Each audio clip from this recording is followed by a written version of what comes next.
Récolter et valoriser ses produits, c'est cette vision qui a permis à 3 agriculteurs de Villarlot, dans le canton de Fribourg, de se réunir pour optimiser leur travail. En résulte en 2015 la création d'une société de conditionnement de récolte de céréales. Ce qui était important justement, c'était de pouvoir investir quand même sur des équipements qui sont rationnels. Et vu le montant d'investissement, etc., c'est clair que c'était beaucoup mieux de se répartir sur 3 collègues. Et surtout aussi pour les échanges d'idées. De se mettre ensemble, ça implique une synergie intéressante. Et puis ça me permet aussi d'apprendre des choses de mes collègues. Je pense que par la suite, je vais pouvoir cultiver d'autres céréales. On échange aussi beaucoup sur les cultures, comment se passe la culture cette année, qu'est-ce que tu as fait, est-ce qu'il faudrait faire ça chez toi aussi, etc. Donc c'est vraiment comme ça qu'on progresse et qu'on peut avancer. Il y a vraiment une bonne dynamique commune. Et c'est grâce à cette dynamique commune que chacun des membres de la société a pu découvrir de nouvelles cultures, à l'image de la caméline. La caméline, c'est une plante de la famille des crucifères, des brassicacées, donc la même famille que les colzas, les moutardes ou les choux. Dans les champs, je ne cultive pas cette plante toute seule. On va associer cette plante à d'autres cultures. Et dans ces cultures associées, comme nous récoltons toutes les cultures ensemble, l'important, c'est de disposer rapidement, dans les quelques heures qui suivent, la possibilité de nettoyer et sécher ces récoltes si nécessaire. Autrement, en quelques heures, la récolte va partir en fermentation.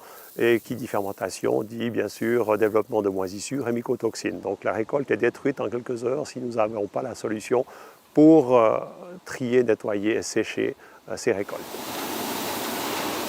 La livraison de la marchandise brute est basculée dans cette trémie de réception. Cette trémie de réception avec une vis sans fin va alimenter les élévateurs à godets. Ces élévateurs vont nous monter le matériel dans la trieuse à tambour qui est à l'étage.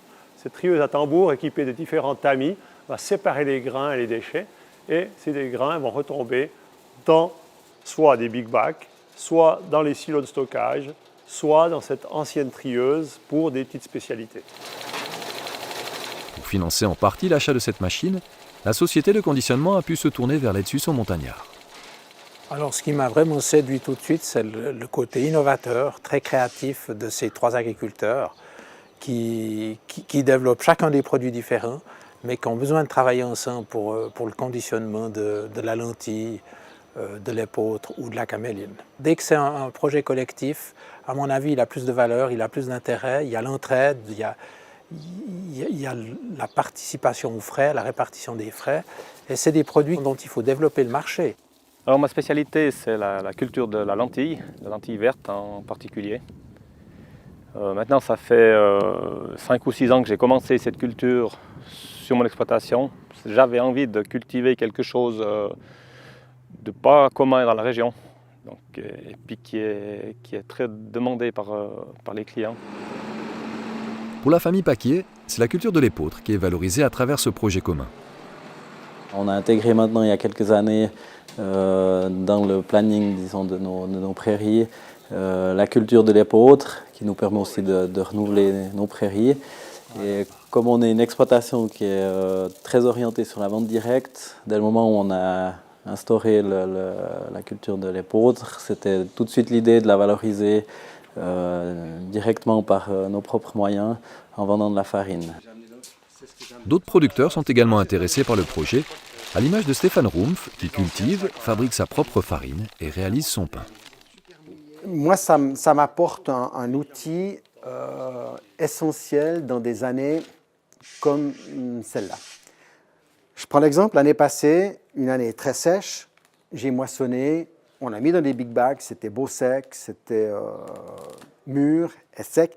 Il n'y avait pas besoin de faire un tri ou un nettoyage. Cette année, beaucoup de pluie, donc quand on moissonne, certaines récoltes sont couchées, mais il y a de l'humidité et il y a un petit peu de verdure.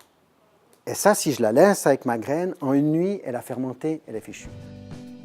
De cette passion commune en résulte une multitude de produits du terroir à découvrir et à consommer sans aucune modération. Rappelons enfin que ce projet a pu voir le jour grâce à des dons et des legs versés à l'aide suisse aux montagnards.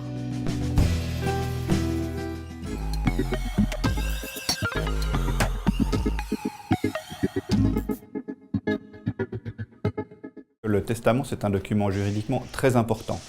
et il faut le garder en lieu sûr. Alors, il y a deux types de testaments. Si vous faites un testament public, authentique, devant notaire, eh bien c'est le notaire qui va le conserver. Là, il n'y a pas de problème. En revanche, si vous faites un testament holographe, ou manuscrit, comme on dit, eh bien celui-ci, il n'est pas prudent de le garder à la maison. On peut l'égarer dans un déménagement, ou il peut être détruit dans un incendie, il peut être volé. Donc il peut disparaître et ce serait dommage que la personne ne voit pas ses volontés matérialisées après son décès parce que son testament a été perdu. Donc il est préférable soit de le confier à quelqu'un, un notaire, avocat, fiduciaire, voire sa banque, soit de le déposer auprès de l'administration publique compétente dans son canton.